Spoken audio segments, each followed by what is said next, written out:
మా పొలం దగ్గర చెక్ డ్యామ్ వేసిండ్రు రాసాల కలగుద్దండ మా పొలం కర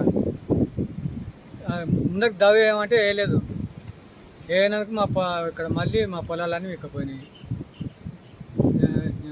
కాంగ్రెస్ ప్రభుత్వం వచ్చినాక 2 నెలలు కూడా కాలేదు వేసి చెక్ డ్యామ్ వేసి. దానివల్లనే దాన్ని ఏం చేస్తారో న్యాయం చేయాలి. మా పొలం 3 ఎకరాల పొలం పంటతో సహిత మొత్తం పోయింది.